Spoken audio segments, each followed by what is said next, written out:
Meus caros, muito boa noite. Retomando as nossas atividades, hoje nós vamos falar a respeito dos bens individualmente considerados, tomados em si mesmos, disciplinados pelos artigos 79 a 91 do Código Civil. Vou começar a compartilhar com vocês a minha tela, logo na sequência nós vamos dar início às nossas atividades. Um minutinho só.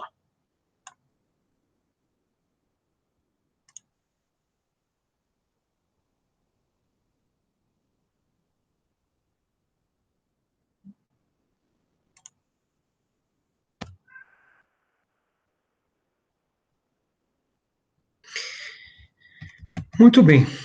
No nosso último encontro, nós tivemos a oportunidade de falar a respeito da noção de bem, vale dizer, de seus elementos subjacentes. Eu dizia que nós podemos considerar como bens as coisas corpóreas, dotadas de existência física, perceptíveis não apenas pelos sentidos, mas sobretudo passíveis de concretização, de serem tocadas, acessíveis, portanto, ao tato, assim como as coisas incorpóreas. E com relação a ambas, haveria a possibilidade da existência de direitos oponíveis contra todos, oponíveis erga omnes, que também poderiam corresponder, objeto de relações jurídicas, os comportamentos humanos, comissivos ou omissivos, de modo que eu possa celebrar um contrato com um sujeito para que ele faça alguma coisa, como também posso celebrar um contrato com uma pessoa para que ela deixe de fazer alguma coisa que me desagradaria. Eu ainda dizia que podem ser objeto de relações jurídicas aspectos da personalidade e direitos subjetivos, de maneira que a categoria dos objetos possíveis das relações jurídicas dos bens, essa categoria acaba sendo bastante ampla e irredutível a simples coisas dotadas de existência corpórea. Bom, hoje eu vou trabalhar com vocês as principais dicotomias informativas da classificação dos bens em si considerados.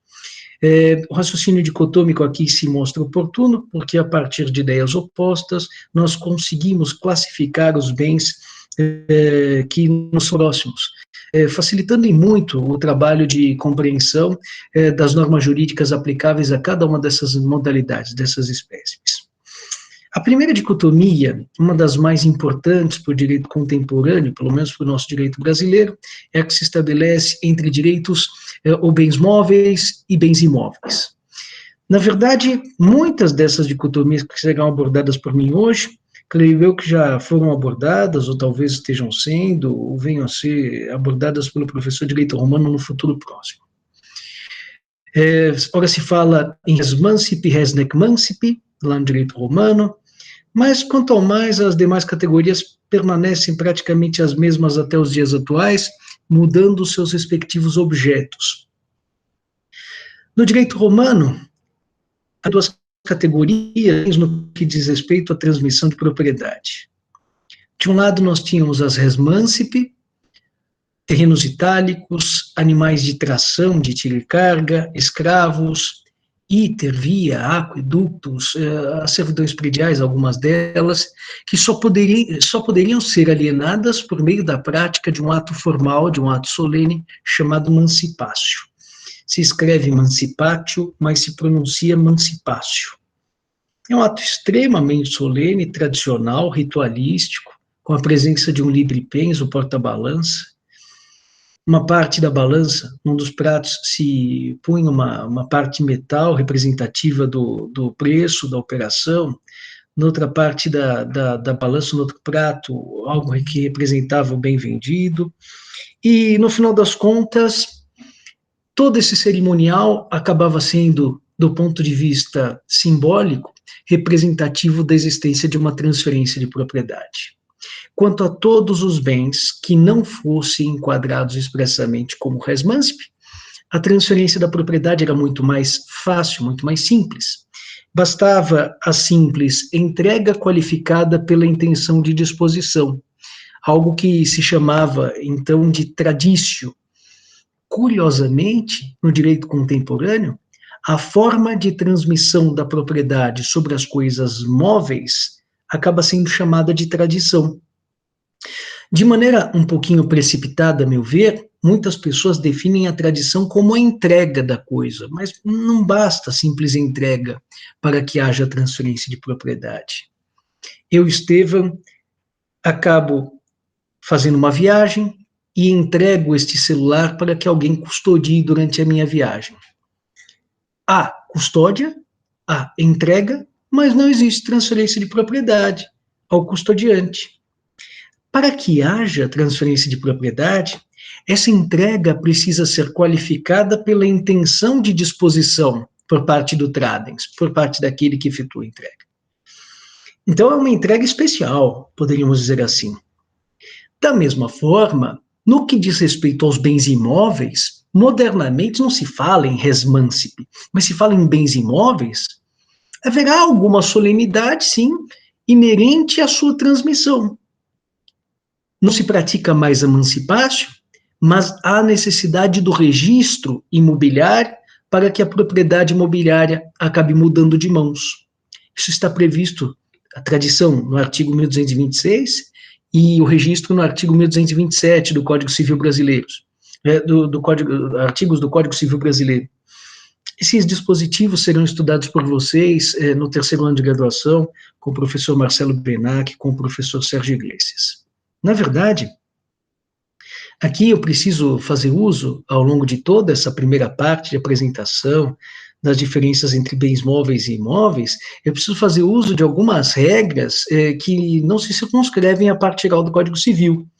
E como eu já havia dito a vocês em outras oportunidades, sempre que eu mencionar durante os slides alguns artigos que não digam respeito à parte geral do Código Civil, esses artigos precisam ser examinados mais à frente por vocês, por iniciativa própria. Então, os que estão indicados aqui, artigos 1226 e 1227. É muito curioso, porque no direito brasileiro, diferentemente de outros sistemas, como o caso do direito francês, o simples contrato não gera transferência de propriedade. A compra e venda não gera transferência de propriedade entre nós. Nós veremos isso no começo do segundo semestre. Se faz necessário um ato complementar à celebração do negócio jurídico obrigacional, por exemplo, a compra e venda, para que a propriedade se transfira. E em se tratando de compra e venda de bem imóvel, se o bem não é imóvel, se é móvel, um cavalo, por exemplo, basta a tradição para que haja transferência da propriedade sobre aquele animal. Todavia, se eu estou alienando um imóvel com valor superior a 30 vezes o maior salário mínimo vigente no Brasil, eu precisarei de um contrato solene, celebrado por meio de uma escritura pública, e além da escritura pública, esse contrato precisará ser levado ao registro, no registro imobiliário competente, aquele da circunscrição do imóvel. Então, realmente, se trata aqui de uma formalidade bastante peculiar, mas que tem por finalidade proporcionar segurança a todos envolvidos nessa operação. De modo que, considerando-se os modos de transferência da propriedade, os mais emblemáticos de cada uma das categorias, nós poderíamos dizer que a semelhança do direito romano, no que diz respeito às res nec mancipi do direito romano, e as coisas móveis do direito odierno, aplicava-se a tradição e continua-se aplicando a tradição.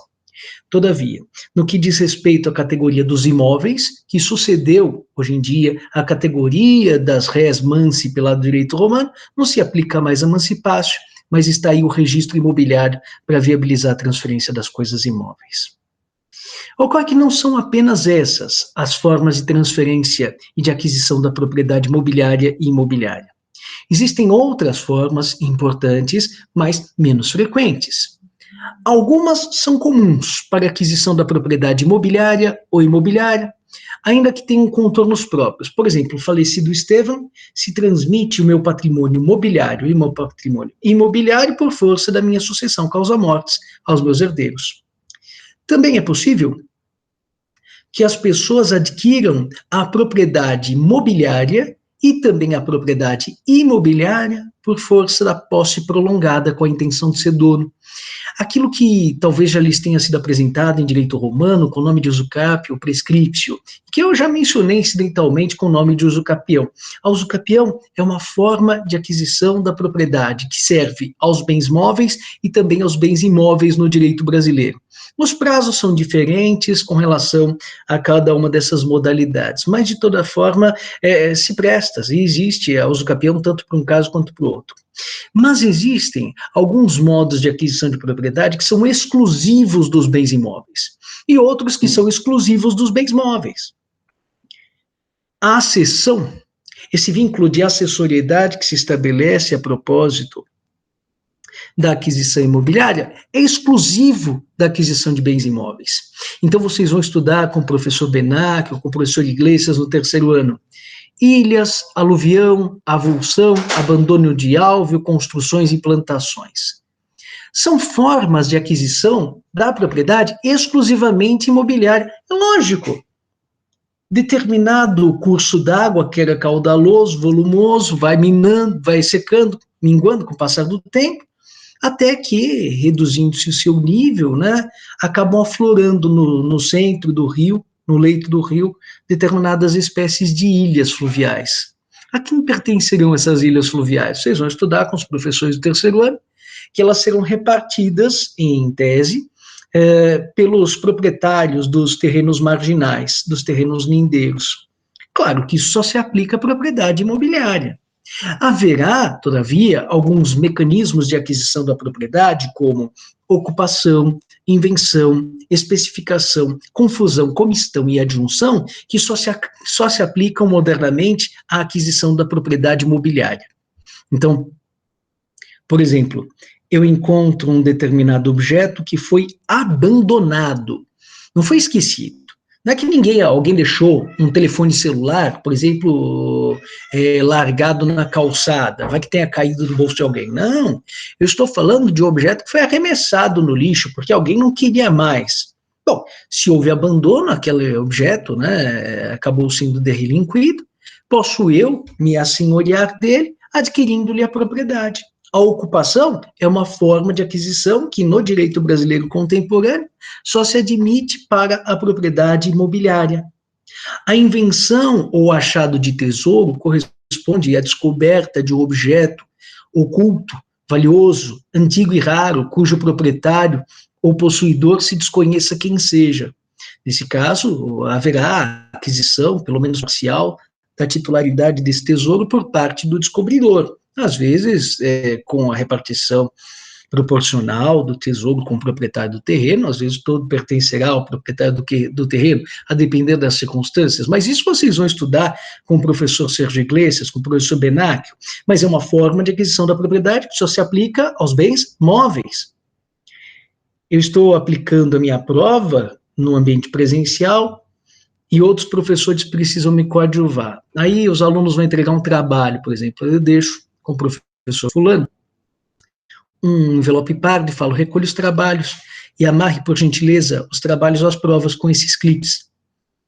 E os alunos vão fazendo as provas e o professor, sem muita seriedade no momento da aplicação, em lugar de velar pelos alunos, ele está lá, brincando com os clipezinhos e fazendo uma escultura de clipes.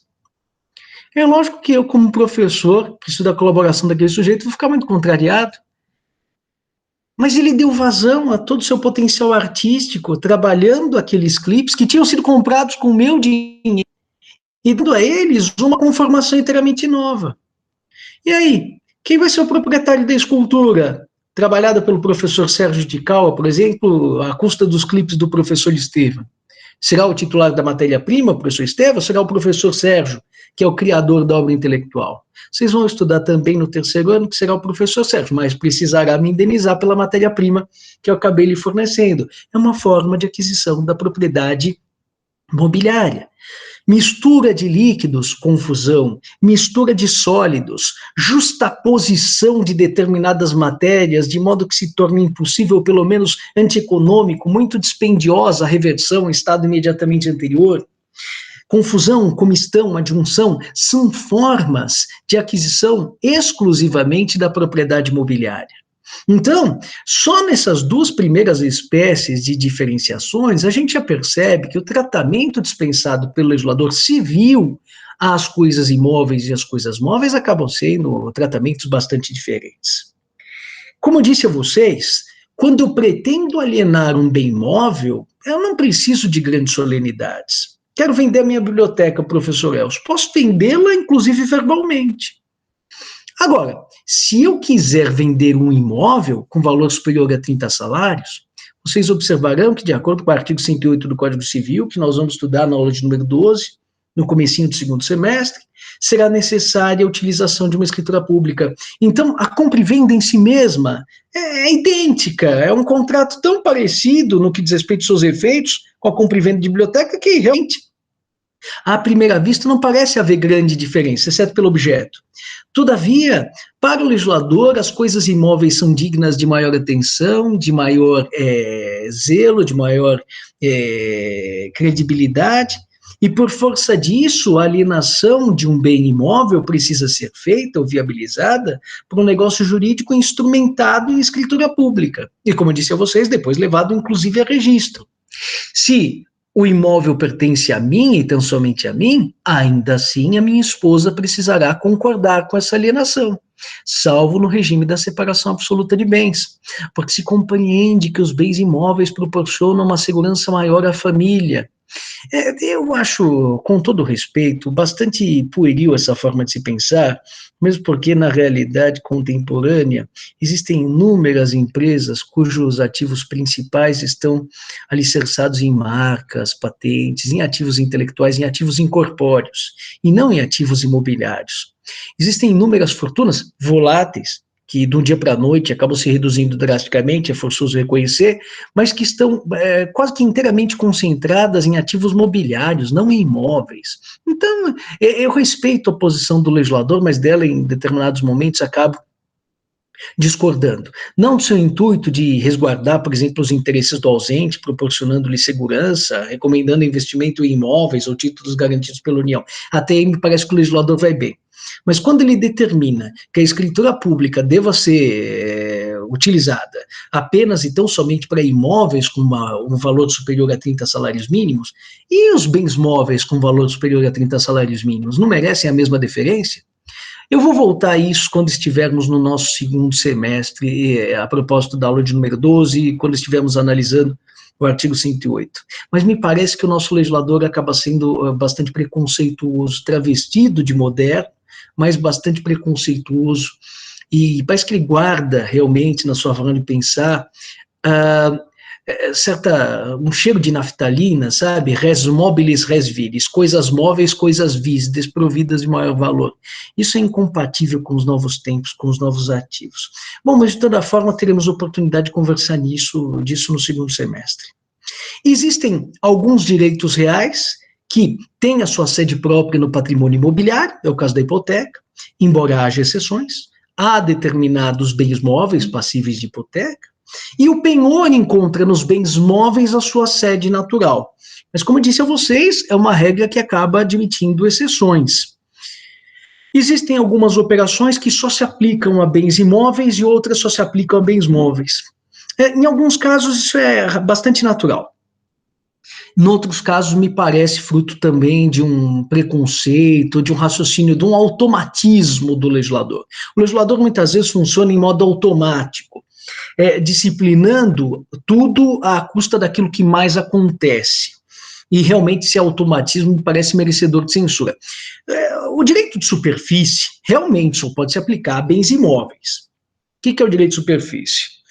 Nós temos uma determinada espécie de terreno, e esse terreno pertence ao Caio. E o Caio resolve que, sem se demitir da propriedade do terreno, permitirá que o Estevão, na qualidade de superficiário, edifique, construa ou então plante naquele imóvel. Mas não à custa de um mero contrato, de um direito obrigacional, mas à custa de um direito real.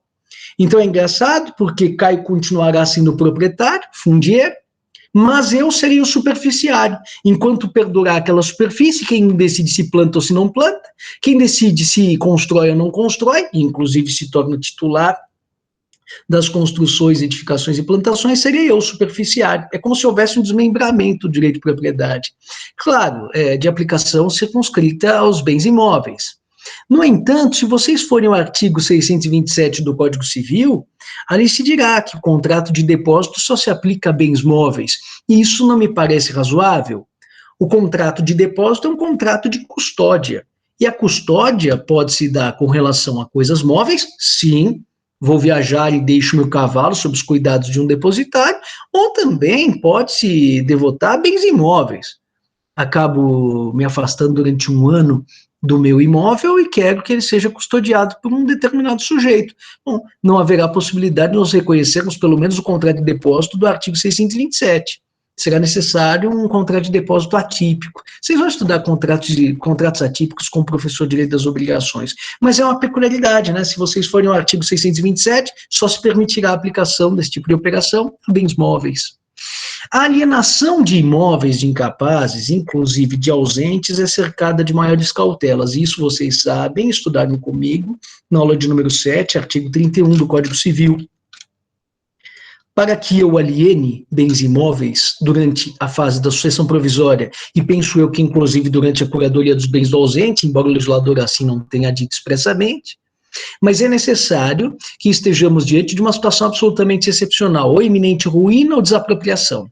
Eu dizia a vocês, inclusive, caso uma oferta absolutamente sui generis acabe sendo feita em benefício do ausente, penso eu que haveria a possibilidade, sim, de expedição de um alvará e de liberação daquele bem para alienação, desde que o preço da operação venha a ser reinvestido automaticamente em bens imóveis ou títulos garantidos pela União, nos termos do artigo 29 do Código Civil.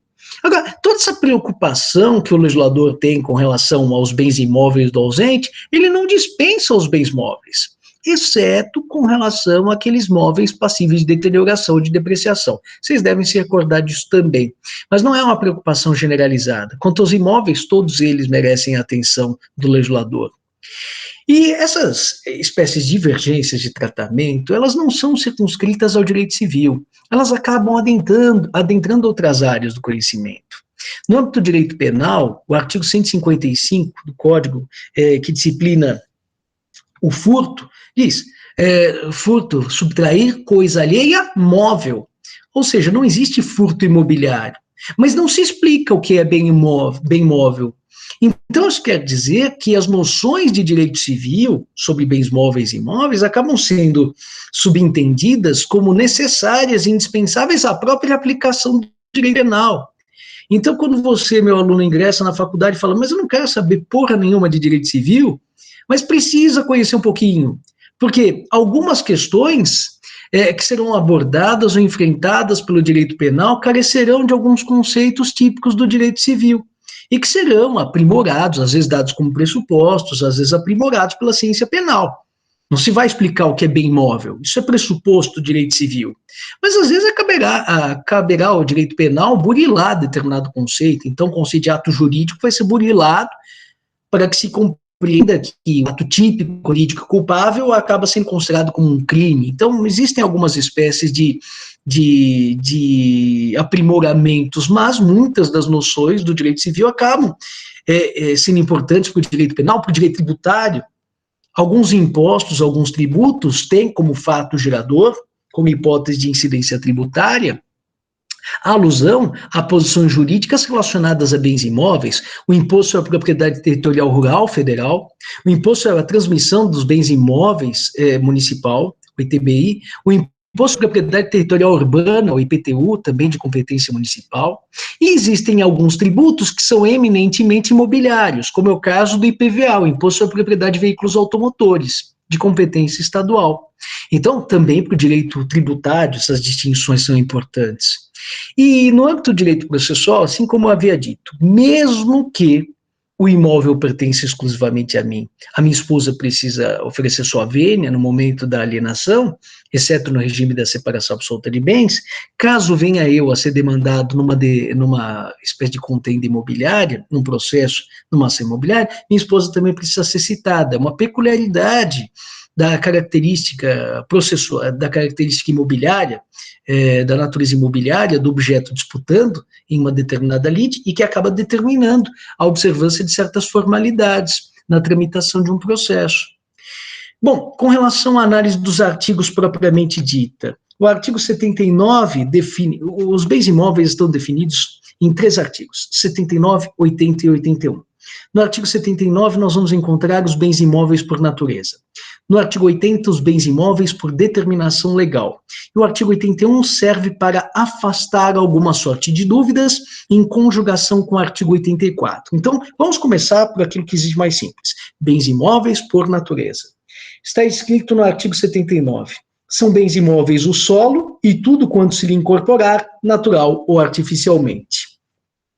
O bem imóvel por excelência corresponde à terra nua, corresponde ao terreno. Puxa, professor, mas eu fui numa imobiliária e eu estava pensando em comprar uma casa. Pouco importa a bosta do terreno onde a casa está situada. Eu não estou preocupado com o terreno. Eu estou preocupado com a casa. Eu sei, filho, mas do ponto de vista técnico-jurídico, a propriedade da casa só se adquire porque ela acede ao terreno. A propriedade que você está adquirindo é a propriedade do terreno e, por via de consequência, de todas as suas acessões, dentre as quais, aquilo que acaba aderindo ao terreno natural ou artificialmente. Então, lá que vem um passarinho e deixa cair uma sementinha no terreno. Aí aquela sementinha, depois de anos, se torna uma frondosa árvore. Aquela árvore será do proprietário do terreno. Houve, nesse caso, uma acessão natural. Ela surgiu naturalmente. É diferente do Estevão agricultor que semeia, joga as sementes todas no terreno, projetando que ali venha surgir uma plantação. Ou do Estevão construtor que pretende edificar naquele terreno. Nos 2 casos, tudo que surgir artificialmente, as plantações, as construções, assim como a árvore que espontaneamente acaba surgindo graças ao passarinho que despejou a semente, em todos esses casos, os proprietários dos terrenos acabarão sendo proprietários das acessões, daquilo que se plantar ou daquilo que se edificar, de maneira natural ou de maneira artificial. A construção não poderá ser artificial, mas o surgimento, por exemplo, de uma plantação ou de árvores acabará muitas vezes não sendo artificial, acabará sendo natural. Não importa. Tudo aquilo que aderir ao terreno acabará sendo de titularidade do seu proprietário, como nós veremos mais à frente, não no nosso encontro de hoje, mas no próximo, a respeito de bens acessórios e bens principais. De toda forma, aqui nós estamos falando de bens imóveis por natureza. E eles são constatados como imóveis por força do emprego dos sentidos, e mais especificamente do emprego do tato. Eles não são passíveis de deslocamento. Agora, é curioso, porque no artigo 80 nós vamos nos deparar com os bens imóveis por determinação legal. Vejam o que diz o artigo 80. Consideram-se imóveis para os efeitos legais. Inciso 1º, os direitos reais sobre imóveis e as ações que os asseguram. Inciso 2º, o direito à sucessão aberta. Vamos imaginar que eu seja titular de uma fazenda. Eu não quero me demitir da propriedade da fazenda, mas gostaria muito que minha irmã pudesse extrair frutos dessa fazenda, pudesse utilizar essa fazenda. E de maneira estável, adquirindo direitos não apenas contra mim, mas inclusive diante de terceiros. O que eu poderia fazer? Se ela fosse adquirir direitos tão somente a partir do externo, poderíamos celebrar um comodato, um empréstimo, ela fica com a fazenda durante o tempo que ela quiser. Mas como eu quero que ela tenha direitos, inclusive diante de terceiros, aí nós podemos celebrar um usufruto. Com a celebração do usufruto, as prerrogativas inerentes à propriedade, de usar, fruir, dispor, reivindicar e possuir, acabam sendo momentaneamente afastadas. Eu, na qualidade de nulo proprietário, continuarei tendo a prerrogativa de dispor, de reivindicar. Agora, ela, na qualidade de usufrutuária, terá as prerrogativas de usar, de fruir e, inclusive, de possuir. Nessas circunstâncias, percebam, tanto eu quanto ela teremos direitos sobre o mesmo imóvel. E, por força disso, qualquer espécie de modificação desse usufruto, está previsto inicialmente para durar 10 anos, mas agora eu quero que se estenda por toda a vida da minha irmã, poderia fazer isso também? Bom, mas o negócio para estender o usufruto de 10 anos para que se torne um usufruto vitalício, precisará ser feito por escritura pública. Por quê? Porque o direito sobre o qual nós estamos transigindo é um direito que recai sobre um bem imóvel. Se fosse um usufruto sobre os direitos autorais do Estevão, pois bem, por meio de um contrato feito por instrumento particular, tudo estaria resolvido. Mas como nós estamos falando de um usufruto que incide sobre um bem imóvel, a fazenda, o usufruto também tem natureza imobiliária e precisará ser observada a escritura pública, como eu observava vocês nas considerações preliminares a essa análise dos artigos 79 seguintes. Por quê? Porque o usufruto acaba recaindo sobre um bem imóvel. Notem que a propriedade imobiliária, mais especificamente o domínio, né, tem uma natureza quase que corpórea. Então, realmente, não existe grande dificuldade da gente compreender a natureza imobiliária desse direito. Agora, os direitos reais sobre coisas alheias, realmente, à primeira vista, parecem mais sofisticados, parecem puramente jurídicos, ideais. É difícil de eu conseguir enxergar uma hipoteca com a mesma naturalidade como enxerga um direito de propriedade. Mas para que se evite qualquer sorte de confusão, está aí, bendito do artigo 80, inciso 1º, informando que todos os direitos reais incidentes sobre bens imóveis acabam também ostentando natureza imobiliária. E se fala em direito à sucessão aberta? Vamos supor, Deus o livre, mas que meu pai tivesse falecido. Aí, vamos supor também, eu e minha irmã, nós nos damos muito bem, mas vamos imaginar que eu e minha irmã nos odiássemos. E aí não se consegue chegar a um acordo no que diz respeito à partilha daqueles bens hereditários. O inventário vai se prolongando, prolongando, e o Estevão está precisando de dinheiro urgentemente. Aí o que eu resolvo fazer? Eu quero ceder os direitos que me caberiam na herança do meu pai para um terceiro.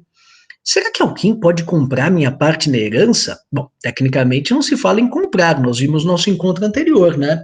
Se fala em cessão onerosa porque se trata de bem corpóreo. Mas sim, o direito à sucessão aberta pode ser objeto de negociação, desde que a pessoa de cuja sucessão se fale já tenha falecido. Mas nesse caso, notem, o direito à sucessão aberta será considerado como um bem imóvel.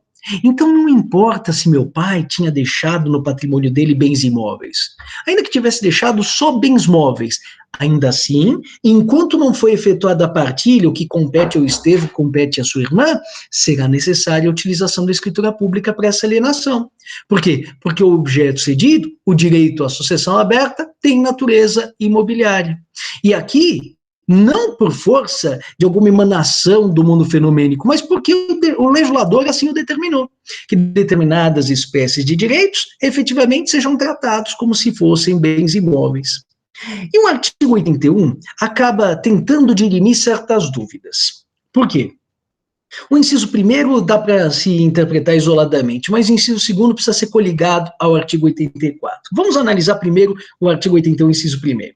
Não perdem o caráter de imóveis. Inciso 1º, as edificações que, separadas do solo, mas conservando a sua unidade, forem removidas para outro local. Há algum tempo, eu estava assistindo, mas faz muito tempo, um filme na sessão da tarde chamado História de Nós Dois. É um desses filmes com açúcar, mas eu gosto desses filmes, com a Michelle Pfeiffer e com o Bruce Willis. E é um filme que eles se desentendem, brigam, fazem as pazes, brigam, aquela coisa de sempre, mas tem uma cena emblemática em que eles estão seguindo um caminhão, e eu não sei quem fala para quem, que eles tinham que ultrapassar, ou que tinha que ficar atrás do caminhão e tal, e por que gerou conflito, se iam ultrapassar o caminhão ou ficar atrás? Porque o caminhão andava devagarinho, devagarinho. Por que ele andava devagarinho? Porque ele estava transportando uma casa. Professor, é possível se transportar uma casa num caminhão? Bom, em se tratando das técnicas construtivas norte-americanas, claro que sim. São aquelas casas pré-fabricadas, em questão de dias, parece o programa do Luciano Huck, em questão de dias se constrói uma casa, mas por que se constrói a casa em dias? Porque a fada madrinha apareceu? Não, é porque as técnicas construtivas acabam sendo diferentes das nossas, em que para construir móveis demora, sabe-se lá quantos anos, quantas gerações, né? O pessoal vai enrolando a gente. De toda forma, Tamanha a peculiaridade das técnicas construtivas deles, que existe a possibilidade do desengastamento da construção do solo onde ela está situada, e a possibilidade de remoção e transporte da edificação como um todo, sem que haja necessidade de sua desmontagem. Nossa, professor, que interessante! Mas qual a relevância jurídica disso? Isso é muito interessante, mas pressupõe direito processual. É o seguinte, vocês devem se recordar que quando eu analisava na aula passada a noção de patrimônio, eu dizia que o bem de família não pode ser penhorado, não é isso? E o que é o bem de família? É o imóvel utilizado para fins de habitação pelo devedor, né? Então, é como se eu estivesse lá, eu jogava pega quando era criança, esconde, sei lá, o que é? Tinha o tal do Pix. Quando você encostava no Pix, ninguém podia te pegar. Então você ficava lá, estou devendo para a praça inteira, aí o pessoal fala, vou te pegar, eu pegar esse imóvel, eu falo, não, Lei 8.009 de 90, bem de família, este imóvel é meu, ninguém pode tirar. Puxa vida, só que daí algum dia o sistema resolve se mudar para algum lugar e promove o desengastamento da edificação do solo. Bom, naquele caso, nós estamos diante, fenomenicamente, de uma mobilização da construção, não é isso? Será que poderia ser penhorada agora? Não. Diz o inciso 1º do artigo 81, que esse desengastamento provisório, para que a construção venha a ser situada em outro lugar, não faz com que ela perca a sua natureza imobiliária. Então é curioso, porque, do ponto de vista fenomênico, os meus olhos veem uma mobilização, mas, juridicamente, meu cérebro me corrige, como se fosse a refração. Lembram-se da régua mergulhada no copo d'água? Os meus olhos me dizem está quebrada, mas a minha mente diz, não, é uma questão de mudança de velocidade, propagação da luz nos meios. Não está quebrada, não, é uma ilusão. Da mesma forma, os meus olhos me dizem, olha a casa se deslocando, ela está sendo mobilizada. E o meu pensamento jurídico diz, não, ainda assim ela continua sendo um bem imóvel. E mesmo que seja o caso de se penhorar esse determinado bem, ele será preterido em lugar de outros bens móveis que possam ser, em primeiro lugar, agredidos. Vocês vão ver em direito processual que, em primeiro lugar, se penhoram os bens móveis para depois penhorar os bens imóveis, apenas em último caso. O inciso 2º, não, ele precisa ser coligado com o artigo 84 do Código Civil. Ali está dito, os materiais provisoriamente separados de um prédio para nele se reempregarem. Eu vou ler o artigo 84 para analisar as duas disposições simultaneamente. Artigo 84. Os materiais destinados a alguma construção, enquanto não forem empregados, conservam sua qualidade de móveis. Readquirem essa qualidade os provenientes da demolição de algum prédio. Então, aqui nós temos duas situações. A faculdade, por exemplo, está passando por uma reforma. Para que se faça essa reforma, vocês não têm ideia. Os desgraçados quase colocaram abaixo esta porcaria desse prédio. Mas o desgraçado, mas batia, mas pegava com a porra da marreta, mas batia com uma força. A minha vontade é que ele fizesse isso com os testículos do pai dele, mas ele ia com força, sabe? Pô, pô, derrubando a faculdade. Eu ficava com medo, falando, não é possível, acho que não vai sobrar nada. E iam destruindo. E aí eles acabaram retirando determinadas esquadrias. As esquadrias, que estavam engastadas até pouco tempo antes na parede, correspondiam a bens imóveis, tinham sido imobilizadas. Mas como elas foram retiradas, bom, fenomenicamente, os meus olhos me diziam, elas foram mobilizadas. E aí, juridicamente, elas tinham sido mobilizadas, sim ou não? Depende. Depende do quê? O que se fez com as esquadrias? Se elas foram retiradas definitivamente, aí o fulano diz, ô fulano, joga no lixo, viu? Ninguém vai usar mais. Pode mandar para o ferro velho, vende, sei lá o quê. Aí nós estamos diante da hipótese da segunda parte do artigo 84 do Código Civil. Se são provenientes de uma demolição, se mobilizam e serão tratadas como bens imóveis, como bens móveis daí por diante. Agora, se elas são simplesmente provisoriamente retiradas, vamos supor que tivesse uma infiltração na parede. Aí a gente precisa corrigir a infiltração, fazer alguma obra de alvenaria, tiro a esquadria provisoriamente, deixo aqui no cantinho. Daí refaço o trabalho de alvenaria e depois pego aquela mesma esquadria e a engasto na parede de novo. Nesse caso, ela perdeu essa natureza de bem móvel? Não, porque a retirada foi meramente provisória. Se a retirada fosse definitiva, haveria uma mobilização fenomênica acompanhada de uma mobilização jurídica. Agora, como a retirada é meramente provisória, esta mobilização fenomênica, indicada pelos meus olhos, não é acompanhada por uma mobilização jurídica. E aqueles materiais que vão ser incorporados, olha, comprei uma série de azulejos para colocar aqui na minha parede. Enquanto eles não forem aplicados na construção, eles serão tratados como se fossem bens móveis. Por isso que esse artigo 81, inciso 2º, a meu ver, precisa ser conjugado com o artigo 84. Porque enquanto os bens móveis não acabam sendo aplicados na construção, recebem esse tratamento, não serão considerados imobilizados, depois de aplicados serão imobilizados, e os materiais retirados de uma construção, se forem retirados em caráter definitivo, se tornam móveis, se forem retirados em caráter provisório, permanecem sendo tratados como bens imóveis. Notem que o legislador aqui, muito solícito, tentando esclarecer as dúvidas, olha como ele é solícito. Ele se esqueceu de tratar dos chamados bens móveis por antecipação. O que são os bens móveis por antecipação, professor? Vamos imaginar que eu tenho uma fazenda. E o que eu tenho na minha fazenda? Plantação do quê? Eucalipto, por exemplo. Para que eu estou plantando árvore eucalipto? Sei lá, para a indústria moveleira. Eu nem sei lá se usa eucalipto para fazer móvel. Nem entendi nem de direito, moçada. Imagina de indústria moveleira. Mas eu planto árvores para serem utilizadas pela indústria moveleira, que fique claro isso. Aí chega o fulano da indústria moveleira e diz, eu quero comprar as tantas árvores para fazer móveis, vou fazer guarda-roupas. Aí eu, que bom, o que você vai fazer não me interessa. Bom, o preço da árvore é tanto. Aí ele fala, bom, mas tá caro e tal. Vejam, se o sujeito comprar as árvores enquanto elas estão fincadas no solo, ele está comprando bens móveis ou imóveis? Imóveis. Porque elas estão ainda atreladas ao solo, artigo 79, bens imóveis por natureza. Solo e tudo que adere, natural ou artificialmente. Sei lá, se as árvores já estavam lá, ou se foram plantadas por mim, mas de toda forma, são bens imóveis. Por força disso, a depender do valor da operação, precisaríamos de escritura pública, precisaríamos do imposto de transmissão de bens imóveis, a CISA de que se falava anteriormente. Nossa senhora, que dor de cabeça, a despesa seria maior. Agora, nós não podemos nos esquecer que essas árvores não estão sendo vendidas por uma atividade de reflorestamento. Olha, eu vou tirar as árvores daqui e vou levá-las, vou transplantá-las para outro lugar onde houve desmatamento. Não, não é para isso. É para sua transformação em imóveis. Então, nesse caso, como o seu destino inexorável acaba sendo a mobilização, elas poderão ser tratadas como se fossem bens móveis, mesmo antes de terem sido separadas do solo. Então antes do lenhador aparecer lá e descerrar, madeira, brincando de professor Elcio, né? Madeira, antes do madeira das árvores caírem, ainda assim elas já serão tratadas como bens móveis. Embora ainda estejam vinculadas ao solo, do ponto de vista naturalístico, do ponto de vista jurídico, serão consideradas bens móveis por antecipação, de uma separação que só se fará dali a algum tempo. Esta categoria foi criada pela doutrina e pela jurisprudência e não recebeu consagração legislativa, diga-se de passagem. E também tinha consagração legislativa no Código 16 e acabou recebendo um enquadramento diferente pelo Código 2002, uma categoria chamada de bens imóveis por acessão intelectual.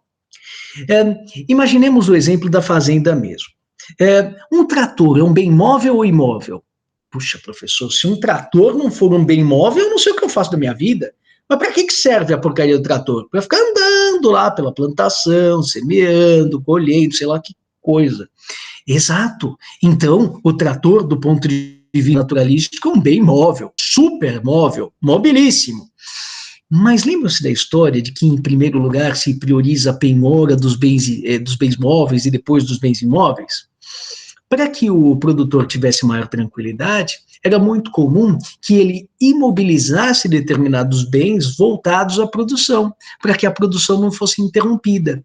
Então era frequente que tratores, maquinários agrícolas fossem tornados imóveis por uma destinação intelectual. Eles estavam comprometidos com a exploração do solo. Então, nesse caso, eles recebiam um tratamento jurídico de imóveis, muito embora eles fossem imóveis. Nossa, professor, que interessante isso. E permanece no Código 2002? Na verdade, no Código 2002, nós temos a figura das chamadas pertenças, que acabarão sendo estudadas por mim no nosso próximo encontro, entre os artigos 93 e 94 do Código Civil. Vamos agora falar dos bens móveis. Os bens móveis, por natureza, estão disciplinados no artigo 82. São móveis os bens suscetíveis de movimento próprio ou de remoção por força alheia, sem alteração da substância ou da destinação econômico-social. Então, por excelência, os bens móveis são aqueles objetos que podem ser arrastados, remoção por força alheia, ou dotados de movimento próprio. Cadê os bichaninhos aqui? Olha, estou olhando para minha gatinha, para minha filhota Eri, e tenho de dizer a ela que, de acordo com a primeira parte do artigo 82 do Código Civil, ela é um bem, não é um sujeito. Professor, mas não te causa desconforto isso? Claro que me causa. Tanta gente com quem eu tenho de conviver na minha vida, que eu gostaria de considerar como se coisa fosse, não posso. E diz o merda do legislador que eu devo tratar a minha gatinha, a minha filhotinha, que está assistindo aqui a minha aula, frente da minha esposa, traidora, que está lá assistindo, sei lá, deve estar assistindo Sônia Abrão, né? Mas a minha gatinha está aqui, mas ela é considerada um bem. Bom, do ponto de vista técnico-jurídico, os semoventes, aqueles que se movimentam por força própria, sejam animais de tiro e carga, sejam animais quaisquer, acabarão sendo considerados como bens. Professor, essa é a sua posição atual? Na verdade, a minha posição atual é um pouquinho diferente e eu terei a ocasião de expô-la a vocês logo depois que nós terminarmos essa aula de número 11, tá? Mas, tecnicamente, são esses os bens móveis por natureza. Os removíveis, graças ao esforço de contractação, de arrasto, ou movimentáveis, às vezes, por sua própria força, como os animais. E o artigo 83, à semelhança do artigo 80, estabelece os bens móveis por determinação legal. Inciso 1º. Bom, capte, consideram-se móveis para os efeitos legais. Inciso 1º, as energias que tenham valor econômico, desde que sejam passíveis de acumulação. Claro, se eu estou efetivamente fazendo a manutenção da rede elétrica da minha casa e tomo um choque, aquela energia não pode ser por mim acumulada, não tem valor econômico. Agora, se eu posso reservá-la, seja energia elétrica, seja energia eólica, seja energia hidráulica, todas essas formas de energia podem ser passíveis de acumulação, de comercialização e, portanto, serão consideradas como se bens móveis fossem.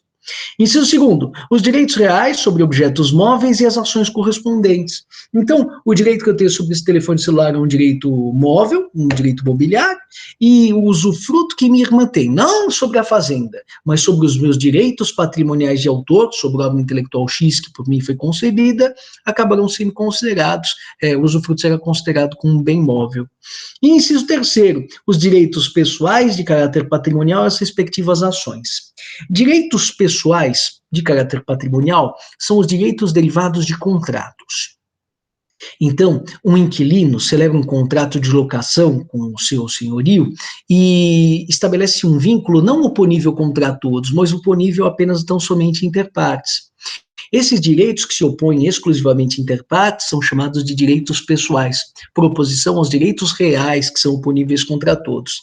Então, esses direitos pessoais que tenham valor econômico serão considerados bens móveis. O artigo 84 nós já acabamos analisando, então eu acabo dando esse artigo por analisado, por estudado. Vamos agora aos bens fungíveis e consumíveis. Diz o artigo 85, são fungíveis os móveis que podem substituir-se por outros de mesma espécie, qualidade e quantidade.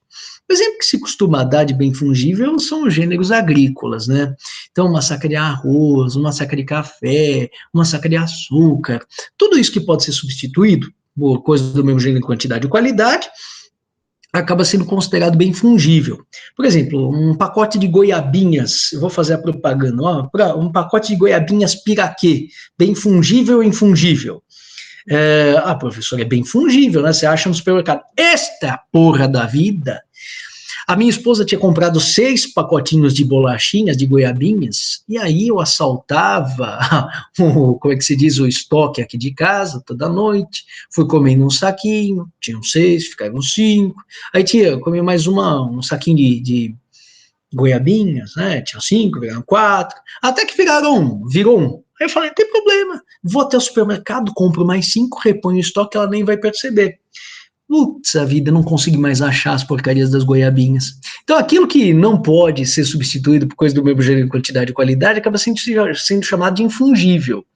E alguns objetos que, em linha de princípio, são considerados fungíveis no primeiro momento, podem se tornar infungíveis por força das circunstâncias nas quais eles estão inseridos, né? Vou fazer uma pergunta a vocês, vamos ver se vocês respondem adequadamente. Mas não precisam responder pelo chat nem pelo microfone. Respondam aí, sozinhos. E digam, uma cédula de moeda, uma cédula, uma nota, é um bem fungível ou infungível?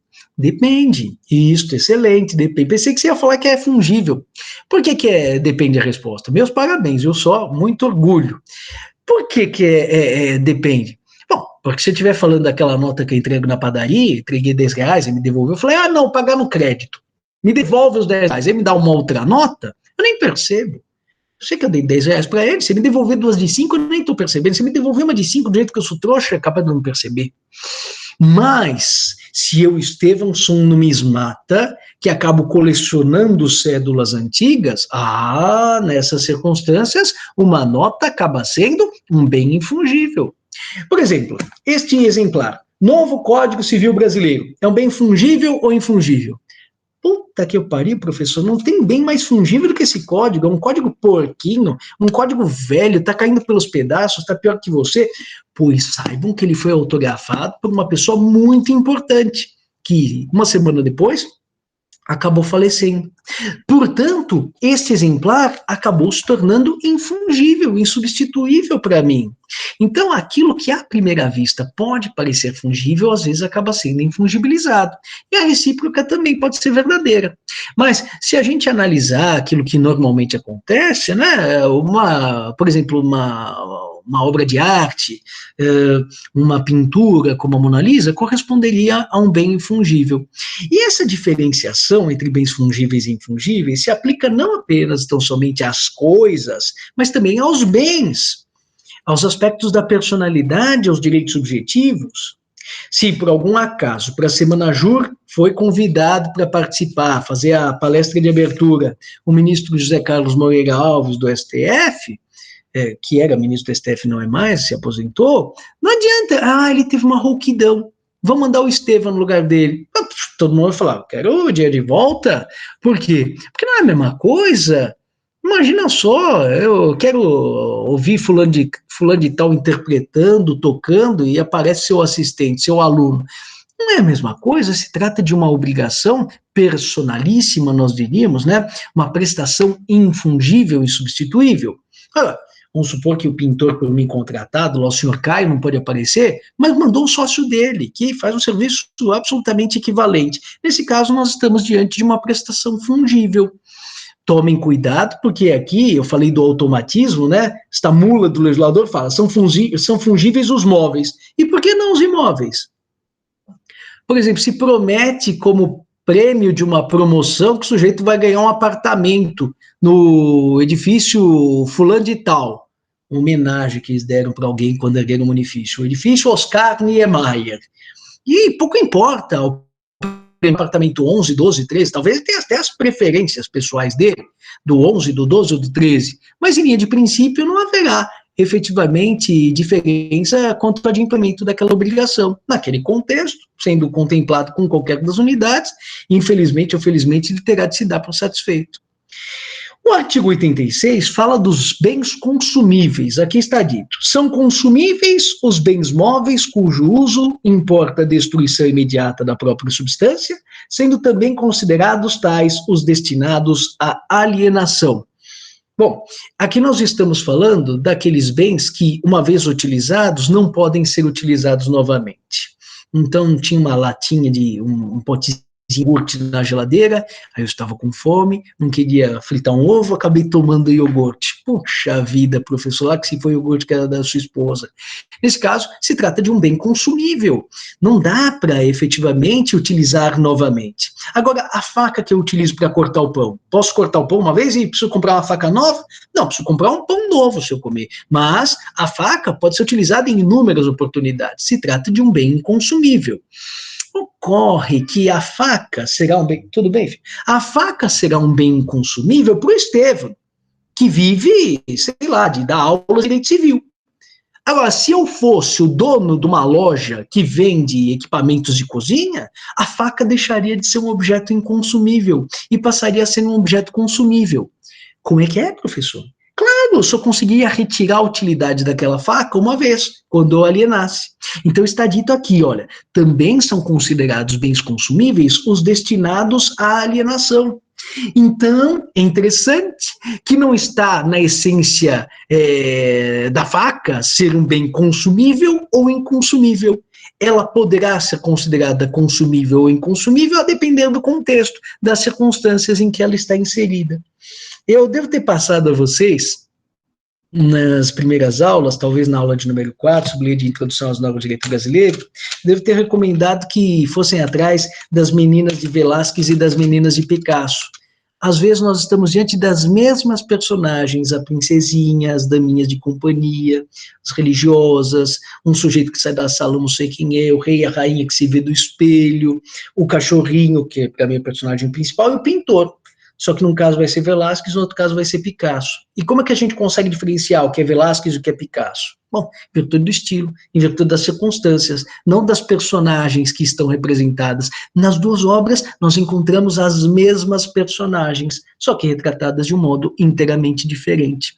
Eu falava disso lá a propósito da interpretação. Hoje eu falo a propósito das circunstâncias como elementos decisivos, como elemento decisivo para que nós consideremos um bem consumível ou inconsumível. A faca pode ser consumível ou inconsumível, a depender do contexto no qual ela está inserida. Com relação aos bens divisíveis, o artigo 87 estabelece: bens divisíveis são os que se podem fracionar sem alteração na sua substância, diminuição considerável de valor ou prejuízo do uso a que se destinam. Bom, então vamos trabalhar com essas ideias. Um bem será considerado divisível quando ele pode ser fracionado. Um bem será considerado indivisível quando ele não pode ser fracionado de maneira alguma. E, às vezes, mesmo que seja possível fisicamente fracionar o objeto, nós encontremos algumas das limitações estabelecidas no artigo 87. Limitações essas que serão complementadas pelo artigo 88. Primeira das limitações, comprometimento da sua natureza. Então, tem um cavalo. Aí eu tenho 2 filhos, e os meus filhos falam, eu quero cavalo só para mim. O outro fala, eu quero cavalo só para mim. Aí, inspirado, eu estava lendo a Bíblia antes, aí vi Salomão, o que Salomão mandou fazer? Aí eu falo, traz a cimitarra que eu vou dar metade do cavalo para cada criança. Só que diferentemente, são crianças demoníacas, né? Não é aquela mãe generosa da história de Salomão, a criança demoníaca. Eu falo, vocês não têm nada a dizer? As crianças, não, só espera um pouquinho que eu vou pegar pipoca. As crianças querem ver a cimitarra dividindo o cavalo ao meio. Pode um negócio desse? Se eu divido o cavalo ao meio, será que eu vou ter 2 cavalos, 2 mini cavalos, 2 metades? Eu vou ter um banho de sangue, eu vou ter uma tragédia, né?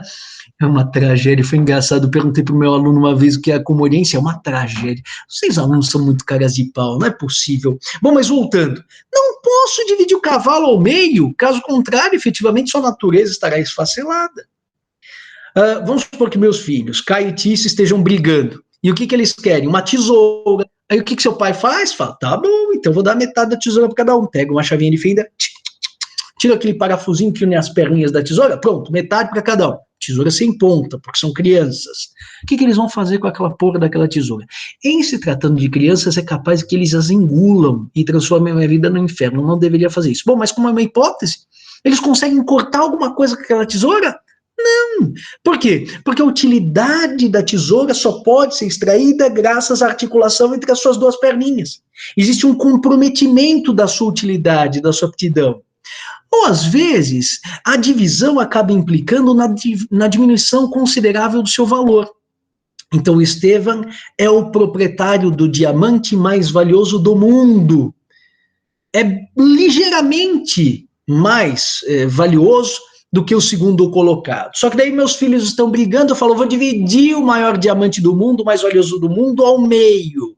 Será que somando-se as 2 partes resultantes, nós vamos ter a soma equivalente ao diamante original? Você vai dizer, não, professor, obviamente que haverá uma perda considerável de valor. Exatamente. Quando existe um fracionamento que compromete a natureza do objeto, a sua utilidade, ou implica necessariamente numa redução considerável do seu valor, numa depreciação, aí nós estamos diante de um bem indivisível, por mais que fisicamente possa ser dividido. Aliás, o artigo 88 estabelece o seguinte: os bens naturalmente divisíveis podem tornar-se indivisíveis por determinação da lei ou por vontade das partes. Então, vamos supor que a lei estabeleça que um determinado objeto é indivisível. Aqui eu menciono, na parte final do último alvéolo desse slide, o artigo 28 da Lei de Sociedade por Ações. A ação é a unidade constitutiva de uma sociedade anônima, assim como a cota é a unidade constitutiva de uma sociedade limitada. A ação, ela não pode ser dividida em meia ação para um e meia ação para outro. Então, o que se pode estabelecer, na pior das hipóteses, é um condomínio, uma copropriedade dos meus herdeiros com relação a uma ação, mas ela não pode ser fracionada à metade, por impedimento legal. É diferente da situação em que o Estevão morre e deixa a sua biblioteca para o professor Marcelo Koch, para o professor Elcio Madeira. Bom, aí a gente podia separar, né, os livros de filosofia para o professor Marcelo, os livros de direito romano para o professor Elcio. Não, mas eu quero incentivar a amizade entre os dois. Então eu estabeleço que durante os primeiros 5 anos posteriores à minha morte, aquela propriedade da biblioteca se tornará indivisível. Eles forçosamente precisarão ser condôminos. Olha que interessante. Nesse caso, os bens, os livros que poderiam ser separados, acabarão sendo de titularidade conjunta do professor Elcio e do professor Marcelo. Graças àquilo que a lei estabelece? Não, graças àquilo que acabou sendo imposto pela vontade do Estevão. O único problema é que esse artigo 88 está situado na seção 4ª e aparentemente só se aplica ao artigo 87, mas isso é uma mentira. A vontade das partes e a lei podem alterar não apenas a divisibilidade ordinária de um bem, mas também a consuntibilidade e também a fungibilidade. Na consuntibilidade, eu aqui recomendo que vocês pesquisem o que se entende, por comodato ad pompam vel ostentationem, está mencionado na terceira linha do primeiro alvéolo. O que é esse comodato ad pompam vel ostentationem? Eu vou explicar o que é, depois vocês confiram se eu não estou enrolando, não estou mentindo para vocês. Eu empresto uma garrafa de vinho muito rara da minha adega para o professor Elcio Madeira. Ele vai inaugurar o restaurante dele. E aí, é para encher a cara no dia da inauguração do restaurante? Não, é só para a exibição daquele vinho. Professor, mas vinho não é para tomar? Bom, normalmente é, mas aquele vinho é um vinho especial, é um vinho que só pode ser utilizado para a pompa e para a ostentação, para a exibição. É um vinho comemorativo, sei lá. Professor, fiquei frustrado agora que eu não posso tomar o vinho. Mas de acordo com as circunstâncias, aquilo que por vezes é considerado como naturalmente consumível, acabará sendo considerado inconsumível no contexto da operação. E olha que interessante, eu não tenho cá comigo nenhum livro da nossa biblioteca nesse momento, mas curiosamente, salvo engano, na página 51 dos livros da biblioteca, existe um elemento, um carimbo, que identifica os livros de propriedade da Faculdade de Direito de São Bernardo do Campo. Então é curioso, porque às vezes a gente vê, né, um livro tão ordinário, novo Código Civil, posso comprar um igual, mas não, na página 50, é uma espécie de elemento, um carimbo, que torna aquele exemplar espécime única, infungibilizando. Então, os bens fungíveis podem se tornar infungíveis pela vontade das partes, os bens consumíveis podem se tornar inconsumíveis pela vontade das partes, os bens divisíveis podem se tornar indivisíveis pela vontade das partes, só a natureza mobiliária e imobiliária que não pode ser alterada pela vontade dos interessados. Lembra-se? Falava dos bens imóveis por acessão intelectual, com relação a eles não existe essa possibilidade mais de destinação por parte do seu titular. Vamos agora falar a respeito dos bens singulares e coletivos. Agora a gente migra para os artigos 89, 90 e 91. Diz o artigo 89, são singulares os bens que, embora reunidos, se consideram de per si, independentemente dos demais. Então, por exemplo, eu tenho um anel aqui em minhas mãos. Esse anel corresponde a um bem singular. Esse telefone celular também corresponde a um bem singular, tomado em si mesmo, individualmente. No entanto, este anel é feito só de um metal, por isso ele é chamado de bem singular unissubstancial. Já esse telefone celular é feito de várias partes, né, de várias partes diferentes entre si, heterogêneas entre si. Então ele acaba sendo chamado de bem singular plurissubstancial. E esses bens singulares plurissubstanciais, eles podem ser formados à custa de partes integrantes ou de partes componentes. Por exemplo, tem uma capinha aqui que obrigaram a usar, porque nem a merda do celular que eu compro eu posso usar do jeito que eu quero. Falar, você é muito desastrado, você pode quebrar o celular. É uma megera mesmo. Nesse caso, como eu posso desacoplar o bendito da capinha a todo momento? Nós falamos em partes integrantes. Agora, determinadas espécies de componentezinhos eletrônicos que eu acabo unindo a uma placa, por exemplo, no meu computador, uma vez unidos, eles não podem mais ser removidos. Aí nós falamos em partes componentes. Então, assim, eu quero retirar da aliança um brilhantezinho, aí eu consigo fazer, porque o brilhantezinho é destacável da aliança na qual ele está situado. O brilhante que seria uma parte integrante. As partes componentes não podem ser dissociadas, uma vez misturadas, acabam vinculando-se a outra coisa de maneira definitiva.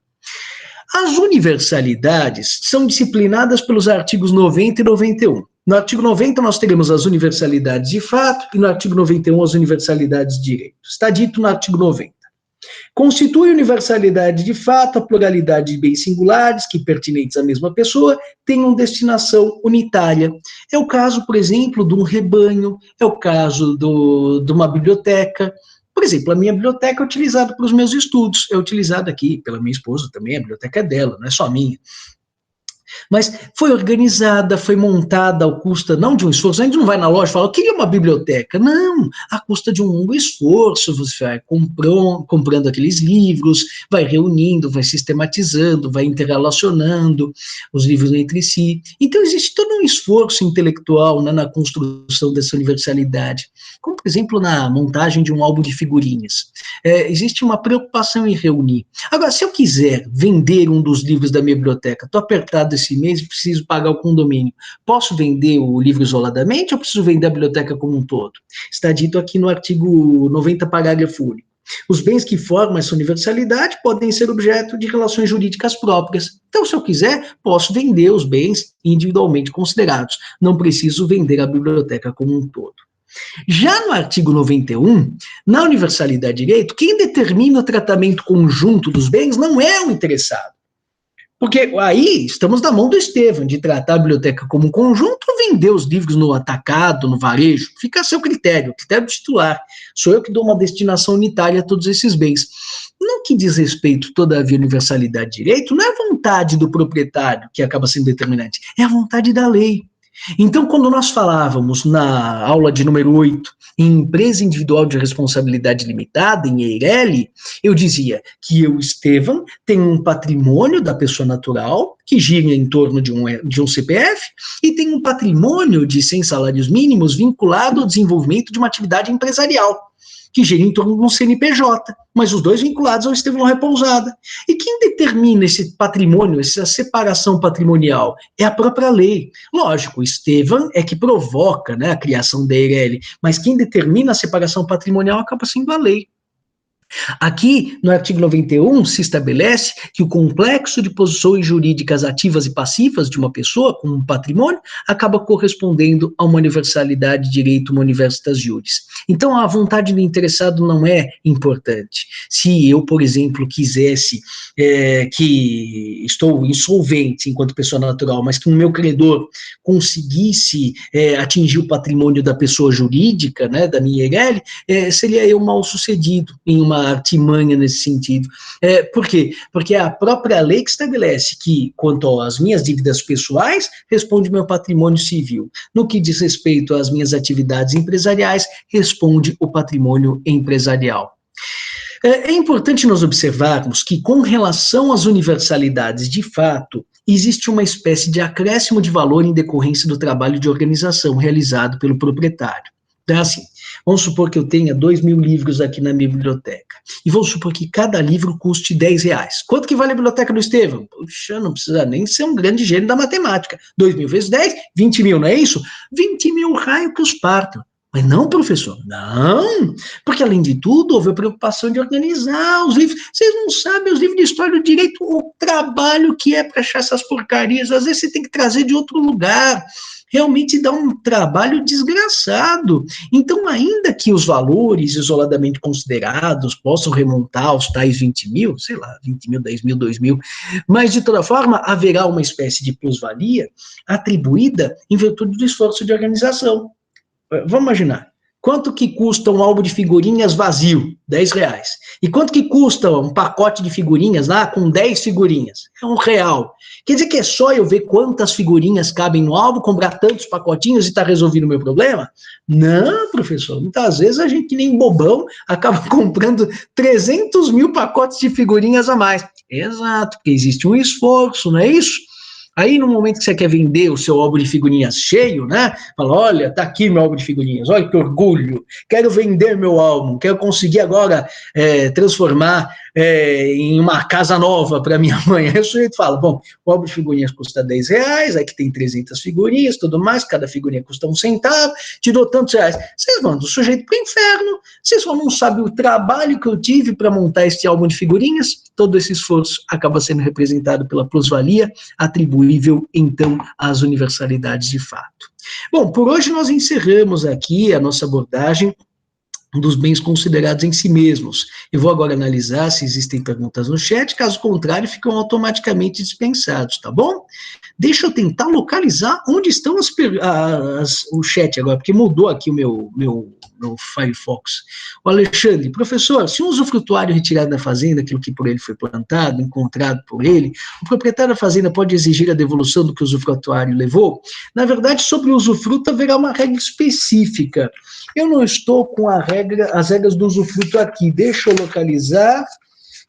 Salvo engano, a solução para a sua dúvida está apresentada no artigo 1392 do Código Civil. Então, está dito aqui, salvo disposição em contrário, o usufruto estende-se aos acessórios da coisa e seus acrescidos. Então, está dito aqui no parágrafo 1º, se entre os acessórios acrescidos houver coisas consumíveis, terá usufrutado de restituir, fim do usufruto, as que ainda houver, e das outras equivalente em gênero, quantidade ou qualidade, não sendo possível, seu valor estimado ao tempo de restituição. E no parágrafo 2º se fala a propósito da descoberta de recursos, por exemplo, minerais, de um tesouro. Se há no prédio em que recai o usufruto florestas ou recursos minerais, a que se refere o artigo 230, devem o dono usufrutuário prefixar-lhe a extensão e gozo e a maneira de exploração. Então, tudo vai depender daquilo que for prefixado entre as partes, em linha de princípio, né? Nós precisaríamos analisar os contornos do caso concreto e a aplicação do artigo 1392 do Código Civil. Mas eu vou repensar a questão e talvez ela possa oferecer alguma espécie de contorno próprio. Tá bom? Meus caros, com relação... Obrigado, professor.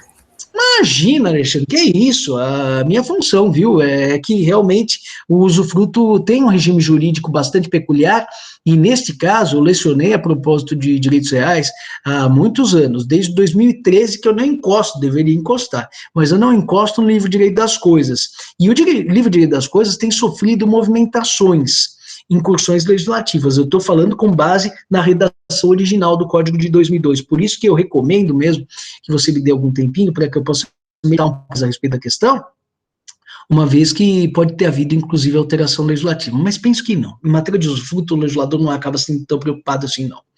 Bom, com relação aos bens considerados em si mesmos, era isso que eu gostaria de falar a vocês. Na próxima semana nós nos encontraremos para falar a propósito dos bens reciprocamente considerados, bens móveis, não, bens principais, acessórios, pertenças, produtos, frutos e, inclusive, benfeitorias, necessárias, úteis e voluptuárias. E ainda, durante a primeira aula da nossa semana, nós falaremos a respeito dos bens considerados à vista dos seus titulares, diferenciando-se em bens públicos e bens particulares. E os públicos cindidos em bens públicos de uso comum do povo, de uso especial e bens dominicais, tá bom? Agradeço muito pela atenção de vocês, desejo uma boa noite a todos e nos vemos na próxima semana. Tchau, pessoal.